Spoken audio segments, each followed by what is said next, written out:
Hello and welcome to Little Birdie's Monday Sports Show First Look. I am your host, Nikki Sylvester. First Look is proudly brought to you by Little Birdie TV, topsport.com.au, Punting Form and Manscaped for the very best in men's grooming. In studio with me today, I have MG, who's going to wrap up the AFL Round 5 review and also a little look at today's game. And we've also got Nick Toprope Tedeschi on location to do the NRL Round review for us. MG, how are you going? Good, Nikki. Another Monday, long weekend, but here we are. Scooty's got half the tribe working, so no days off for us. But it's been a long week, hasn't it? We started last Wednesday with we had our first poker event with the Hashem boys. It was fantastic at the Grand Hyatt. So that was a unbelievable night. Anyone who hasn't checked out our socials, please do so because it was over 500 people. They put on a superb night. It was a long evening. I think it went for about 10 or 11 hours. So people certainly got their money's worth. They did. It was a lot of fun. I've never been to Poker with the Stars before, but I certainly had a couple of fangirl moments. Yes. If you have a look at our socials, you'll see. But a few celebs for you there to catch up there. It was really good fun. I got to meet Kevin Sheedy, so obviously he's a hero of mine. I got to meet Willie Mason. I couldn't believe how fit he still looked for, given how many years he's been out of the game. Yeah. He didn't have to keep rubbing his tummy though. It was unnecessary. Anyway. I got a bit carried away. Kevin Sheedy might be back coaching Essendon the way they're going after the weekend as well. So God. Glad you spoke to him pre that game because afterwards would have been like a mortuary. I didn't realise he instigated the Anzac Day game. So he said that was his design. I think that's amazing. Just claiming credit for it, was he, in the light conversation with you? Oh, there was much conversation. He's fantastic to talk to and he doesn't mind the horses either. So it was great. He did. He come past me at one stage and said, any chance you can drop Nikki off? She's got a hard tag on. So, no, it was all good. Great night. It was a great night. Yeah, we're looking forward to our next one, which hopefully won't be too far away with Tony Hashem. Yep. So that set us up for the week, and it's been a long weekend trying to play catch up since. Oh, God. The footy's been tough this weekend. Toprope, how's your weekend been? You're out fishing, mate. It's you got me in one of the few sober moments for the weekend. So you've done well. It's been a big family reunion for the wife's side. So about 50 people up here. Don't know anyone who doesn't love a bottle of red or two. So it's been a pretty hard going over the last 3 nights. So thought I'd take myself out for a spot of fishing this morning until Scooty called us all back in to get back to work. Did we catch anything? Caught absolutely nothing. But like I told my son MJ, it's not about the catching; it's about the fishing. I get very philosophical when I'm on a 3-day hangover. All right, we're going to come back to Toprope a little bit later. So we are going to head into our first segment. We're going to go through the AFL review for round 5, and we're also going to cover today's game. So just quickly looking at the results, Brisbane beat Collingwood 98-91. The Western Bulldogs beat Kangaroos 139-71. Sydney beat the West Coast 121-58. St Kilda beat the Gold Coast 87-61. Adelaide beat Richmond 101-82. Melbourne beat GWS 120-53. Carlton, they were lucky yesterday, 94-91 against Port Adelaide, and Fremantle, they gave the Bombers an absolute shellacking 107-59. MG, what do you take out of these games, mate? Yeah, we've had 4 smashings on the 8 games so far as well. So seeing the strength, I guess, step up against some of the weaker sides going around at the moment. Definitely the Bulldogs smashed Kangaroos. Sydney beat West Coast. Mismatch there. Melbourne just took care of a shocking GWS, and Fremantle probably a bit of a surprise putting away an ordinary Essendon, we'll call it, your side. Yeah, they were very ordinary. It was hard watching. I had to turn that off. Yeah, but so there was a couple of close games. I think the Collingwood tried hard on the Thursday night. The scoreboard probably flattered them a little. I thought Brisbane should have put them away, but good effort by Collingwood. Brisbane get the W, as we said. Bulldogs Sydney put the W's on the board against some ordinary opposition. St Kilda were okay against Gold Coast. It was a pretty average game for mine, standard-wise. Adelaide, outsiders did a good job. Richmond, I don't know where they're at the moment. I think their run might be over. Melbourne just look unbelievable. They've firmed up very good, very solidly in the betting now. We'll cover in a bit, but the bookies have finally seen the light there and collapsed their price. Carlton, unbelievable game, really. Up 50 points at half-time. Everyone was already celebrating. I saw a few interviews at halftime, and they were saying how far Carlton, the commentators, were trying to make it entertaining. All of a sudden, Port come back within a goal. Within the last minute, had a shot to win it. And that would have been an unbelievable loss for the Blues to be up by 50 and lose. But anyway, Port are still winless, and their season's very much done and dusted. Although their next months, they got probably 3 chances to win games to maybe get back in the game. But they're legless at the moment, and as your Bombers will leave them alone. But Fremantle are very good actually now, and they go in to play Carlton this week in what for the winner will be. I think that'll be great. A big win. So yes, some okay football. Okay, yeah. So obviously that game they've got that at home too. I think that's going to be the game of the round next week. To be honest, unless the Bombers happen to come out with a miracle for Anzac Day, I can't see that happening. On the back of yesterday. If we just have a quick look at the week 5 results, so we've got 7 out of 8 faves won, 4 out of 8 covers, 6 out of 8 over totals, and 5 out of 8 for the home teams. And if we have a quick look at the season, obviously we've still got a game to go today, but 70% of faves, 50% covers, we've got 59% of over totals and 64% of home teams. Do you think that's about right? We're tracking right for the season, MG? Yeah, obviously you've got a game to come today, which we'll talk about in a moment, the Hawthorn and Geelong game. So that's why it's out of 8 so far. But favourites have dominated. Essendon was the only one. The only one. Adelaide were the only one. Take your pick, wasn't it, in the Freo? It got beat. Yeah. So it was, and a lot more scoring this. Yeah, the scores were huge. And one of the unders only just went under, I think, by 2 points was your game, the Essendon Freo game. So a lot more scoring. The kicking was generally better on goal in terms of accuracy. There was still a lot of terrible kicks. Some of these shanks this weekend were unbelievable from noted forwards, not even hitting the scoreboard, which don't go into the stats. So,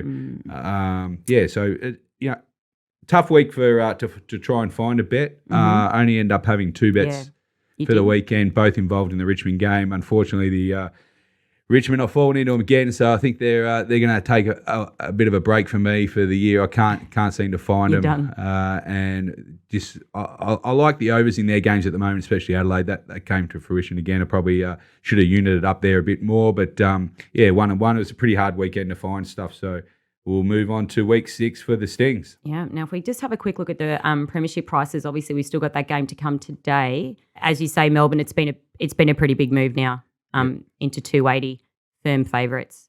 As you say, what were they, 350 last week? So they're just going to shorten up, I think, from here. And then what was Freo? Do you think Freo a sneaky chance to make the 8 maybe if they have continue a little run? Yeah, they're going really well. Freo, they're winning the games that they should be. The draw hasn't been too tough at this stage. Yeah. I can't entertain to win the Premiership, but definitely the finals. Why not? There's a few sides out the gate at the moment, like Essendon struggling, GWS, and obviously Port. So there are spots available. But just for the betting, obviously Melbourne have shortened up a bit. Brisbane just a little point. Sydney have come back in. But outside that, we've been saying that for a couple of weeks now that. Melbourne have finally shortened up. I think, they're obviously going to be really hard to beat. And we'll see with the NRL later on, they've obviously done the same thing. So it's almost 100%. Like now we're 5 and 6 weeks in, the bookies have kind of caught up. Yeah, caught up a little. Caught up. Okay, so if we just head to today's match, we have Hawthorn Geelong at the MCG at 3:20. Hawthorn 3:15. Geelong $1.37. The line is 17.5 and over unders is 151.5. This is always such a good game. Such a good game. And obviously with the rain that we've had overnight, the ground's going to be a little bit wet. This should be fantastic watching. MG, what do you make of it? Yeah, well, it's currently drizzling in Melbourne at the moment. So we're recording it in the morning stage of Monday. It's expected to rain pretty solidly all through the day. It's not heavy, but the ground's definitely wet, so it will impact. There's not a lot of wind around, but it'll just be wet. So the total's open 157. It's come down to 151. Whether it dives another couple of points or not, but I think that's where it's at, being at the MCG. The money's all for Geelong, open 14.5 up to 17. There are some at 18 at the moment. So there's not much love for Hawthorn at the moment. But, they're close on the ladder. Hawthorn have had 2 wins, Geelong 3, so they're not that far apart, although Hawthorn have now lost 2 in a row, whereas Geelong have won 2 in a row, so they're probably going in different directions there. Geelong have won their last 2, but other than that, the stats are pretty even. I think the big ins for Geelong in teams is both Selwood and Stewart coming in. Selwood's been very good this year so far in the games he's played, and obviously Stewart's their All-Australian defender. So I think that makes it hard, while Hawthorn have lost a few in Howe, Warple and Day. So I just think with the markets reflected probably the team news and maybe the form, I find it again hard to bet. I think on form, I think Geelong will win. And I think it would be a healthy cover if it was in dry conditions. I think Geelong would put up a pretty good score and cover the line. But just with the rain around, if it does kind of intensify around game time or during the game time, I think it's hard to bet. But I'd probably be leaning to the under if I was going to have one bet. And if I was looking at the margins, I think the more comfortable is just Geelong, the 1-39 slot. Okay, Geelong 1-39. There we go. Now, we do not have a Thursday match this week because obviously we're heading into another long weekend with Anzac Day. So the boys will be back on Friday to discuss the round 6. Yep. Thanks, MG. Now, punters, if you are interested in the AFL Stings, you can get that from $22 a week in the Little Birdie live shop. All your AFL betting action, Little Birdie TV and AFL Stings. We're going to take a quick break and we'll be back with Nick Toprope Tedeschi on location to do the NRL Round 5 review. Welcome back to First Look, proudly brought to you by topsport.com.au. Bet with the bookie you can trust.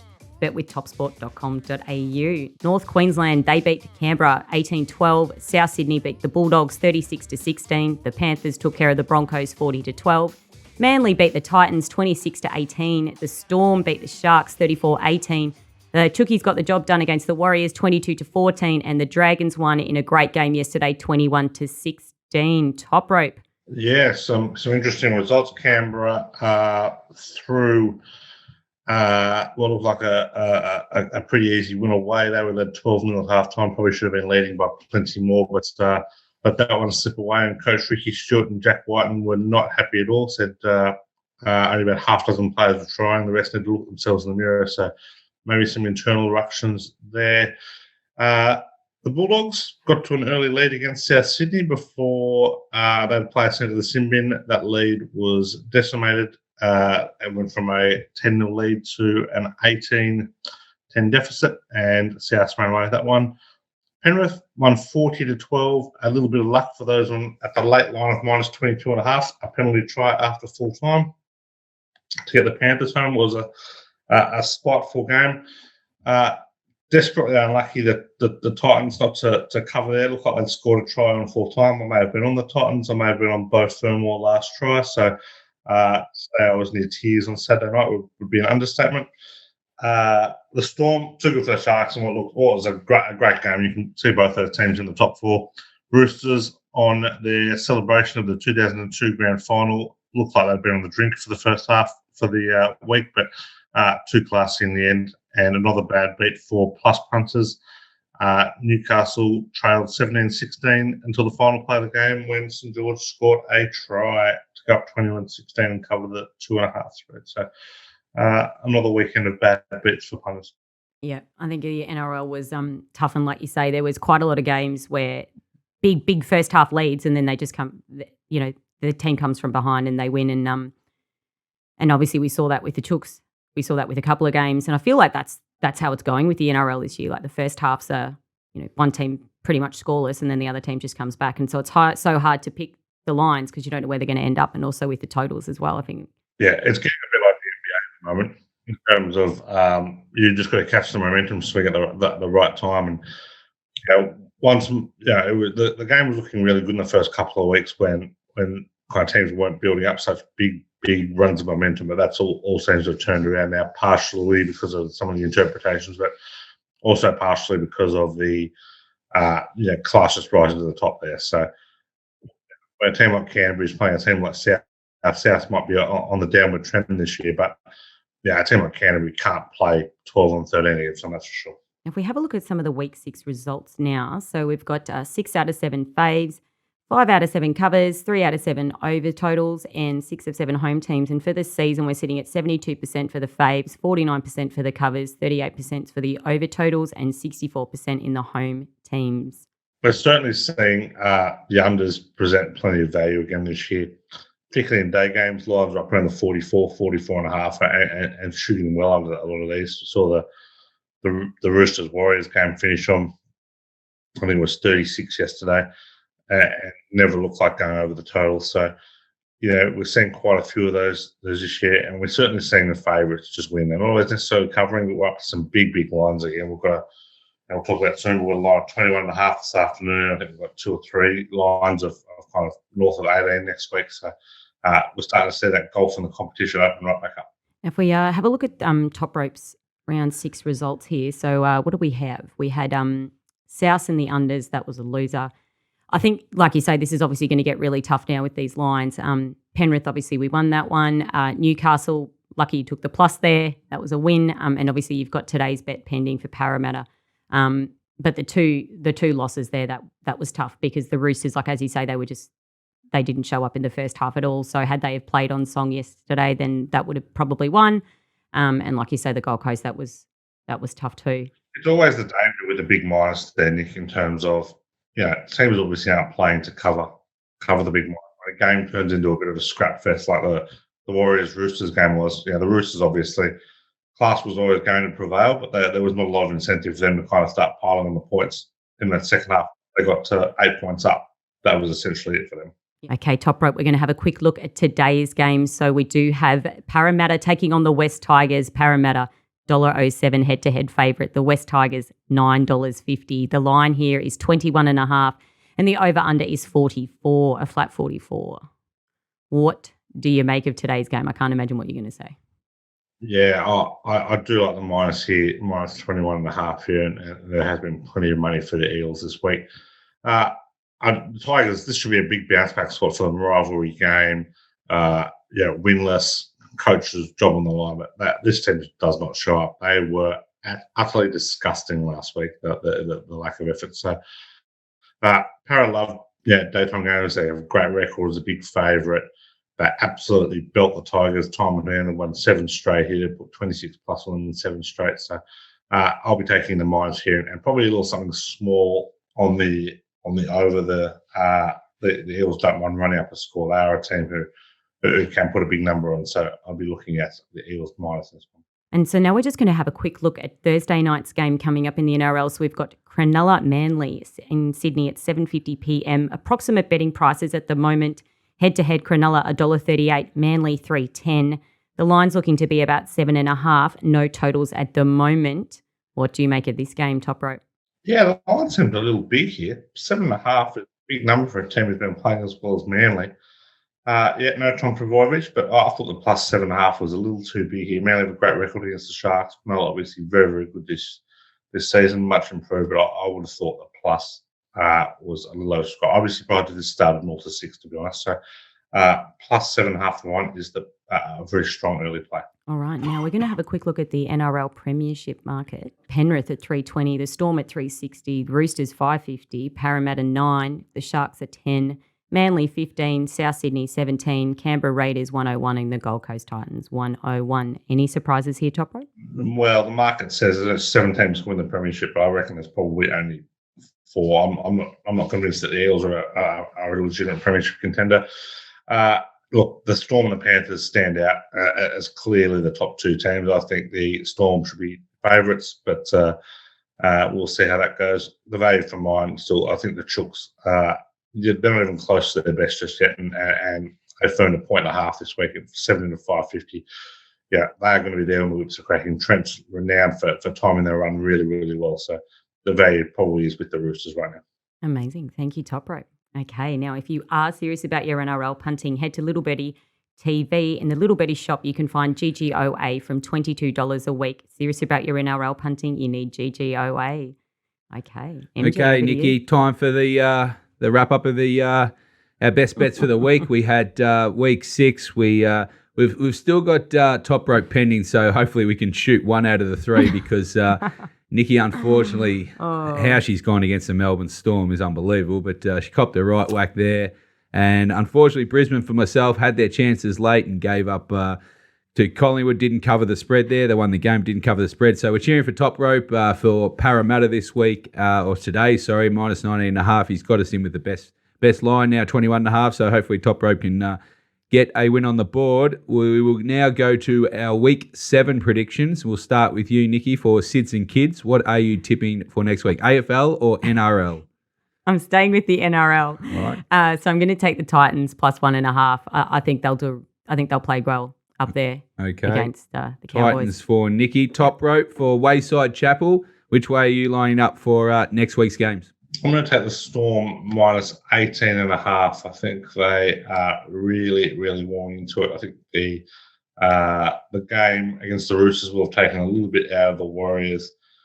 Storm are just really running up scores at the moment, which is kind of a little bit reminiscent of last year, and they covered everything in the middle of last season. So I'll be taking the Storm minus 18.5. Fingers crossed the Pap gets the all clear and we'll play. Okay, Storm there for top rope. For myself, or Love Me, Love You, I'm going to put the $100 on the Sydney Swans at minus 8.5. That's at the TAB. Currently, they're playing Hawthorn this week. Just think there's a bit of a class edge, and I think that will start double figures. So there are our plays, early Monday selections for next week. Nikki. Amazing. Thanks, MG and Top Rope. Thanks all for joining us on First Look today. You can follow us on YouTube. Hit the subscribe button. Don't forget to download our podcast anywhere you get your good podcasts from. Follow Little Birdie TV on Twitter and Insta. Have a check out from our Poker with the Stars on Wednesday night. You won't be disappointed. Remember, all your footy betting action can be found at topsport.com.au. We'll be here next Monday. OB's going to be in with the boys on Friday for all the latest weekend footy action. See ya.